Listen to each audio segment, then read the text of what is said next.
तो for linear polyatomic की अगर मैं बात करूँ, लीनियर पॉलीएटॉमिक और नॉन लीनियर पॉली, अच्छा मोनोएटॉमिक में क्या करेंगे, मोनोएटॉमिक में लगता ही नहीं है, vibrational degree of freedom apply नहीं होता मोनोएटॉमिक के लिए, सिर्फ डायटॉमिक ऑनवर्ड्स ही अप्लाई होता है। इसलिए मैंने डायरेक्ट लीनियर पॉलीएटॉमिक वाला केस और नॉन लीनियर पॉलीएटॉमिक वाला केस लिया है, और उसके केस में वाइब्रेशनल डिग्री ऑफ फ्रीडम की वैल्यू लिख दी है 3n-5, और नॉन लीनियर पॉलीएटॉमिक के लिए vibrational degree of freedom is 3n-6, where n is the atomicity of the gas, है ना।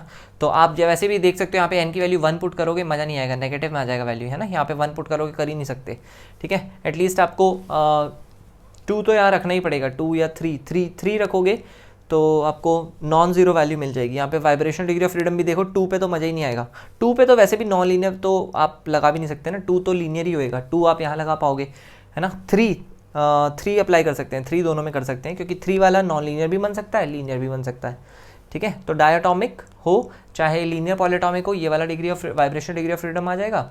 और नॉन लीनियर पॉलीएटॉमिक में कम से कम 3 एटम्स लगेंगे, क्योंकि 2 एटम्स में तो काम ही खत्म हो जाएगा, और 2 एटम्स नॉन लीनियर हो कैसे सकते हैं, तो 2 एटम्स में आप नहीं लगाओगे ये वाला, है ना। 3 कम से कम, 3 या 3 से ज़्यादा हो तो आप ये लगा सकते हो। एन की वैल्यू अगर ट्राइएटॉमिक है तो एन की वैल्यू 3 पुट कर दोगे, ठीक है, 3 9 - 6 यानी 3 आ जाएगा, है, एंड सो ऑन। इस तरीके से वाइब्रेशनल डिग्री फ्रीडम निकाला जा सकता है। अच्छा, मैंने कुछ ट्रांसलेशनल, रोटेशनल और वाइब्रेशनल डिग्री ऑफ फ्रीडम के लिए कुछ मैंने वेरिएबल्स ले लिए। F T is translational degree of freedom, F R is rotational, F V is vibrational degree of freedom, ठीक है। ओवरऑल सी वी का एक फॉर्मूला होता है, सी वी को आर के टर्म्स में हम एक्सप्रेस कर सकते हैं। जैसे कि अभी हमने थोड़ी देर पहले लिखा था आर अपॉन गामा -1 लिखा था ना, सी वी को आर अपॉन गामा -1, ये वही वाला सी वी है, molar heat capacity. F R by 2 मैंने उसे लिख दिया आर के टर्म्स में कन्वर्ट करने के लिए। ये एफ कौन सा वाला है, देखो, F T translational, rotational, F T by 2 आता है, रोटेशनल का बाई 2 आता है, लेकिन वाइब्रेशनल का डायरेक्ट एफ वी ही आता है, उसमें बाई 2 नहीं आता, ध्यान रखना। ये फॉर्मूला है, that you have to remember. उसके बाद इन दोनों को तो मैंने क्लब कर दिया इकट्ठा, ट्रांसलेशनल और रोटेशनल, प्लस इस वाले पार्ट को मैंने अलग कर दिया है, रोटेशनल डिग्री, ये जो वाइब्रेशनल डिग्री ऑफ फ्रीडम है उसकी 2 पॉसिबल वैल्यूज थी, एक 3n-5, एक 3n-6। 3n-5 जो होती है वो लीनियर पॉलीएटॉमिक के केस में लेनी होती है, 3n-6 नॉन लीनियर पॉलीएटॉमिक के केस में लेनी होती है।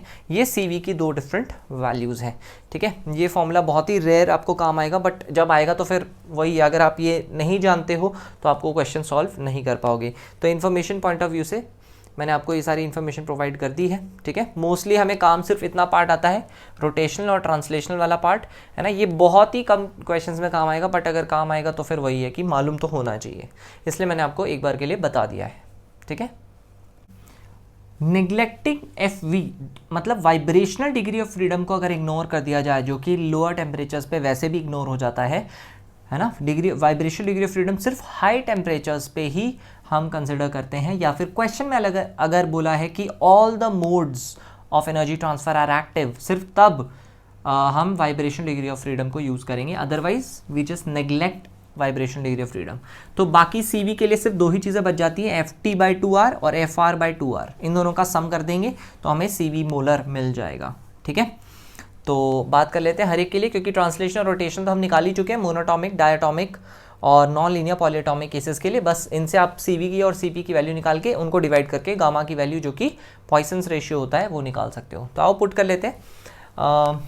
ट्रांसलेशन और रोटेशनल अगर मैं बात करूँ मोनोटॉमिक के लिए, ट्रांसलेशनल प्लस रोटेशनल, तो ट्रांसलेशनल था 3, रोटेशनल था ही नहीं मोनोटॉमिक के लिए, तो 3/2R, ये आ जाएगा 3/2R, ठीक है भाई।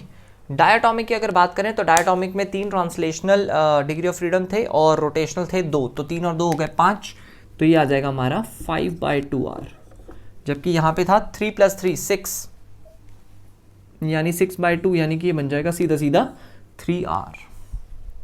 क्लियर है इतना। CPM हमें पता है CVM + R होता है, तो बस इसमें R जोड़ दो तो काम हो जाएगा। ये बन जाएगा हमारा 5/2R, ये बन जाएगा हमारा 7/2R, और ये हमारा बन जाएगा 4R, और इसी के रेशियो को पॉइसन्स रेशियो गामा बोलते हैं। तो ये बन जाएगा हमारा 5/3 विच इज़ 1.66, ऐसा बोल सकते हैं, 7/5 which is equals to 1.4, and the last one is 4/3 which is equals to 1.33। आप देख रहे हो जैसे जैसे एटॉमिसिटी बढ़ती जा रही है वैसे वैसे गामा कम होता जा रहा है, उल्टा होता है, इन्वर्सली होता है ये।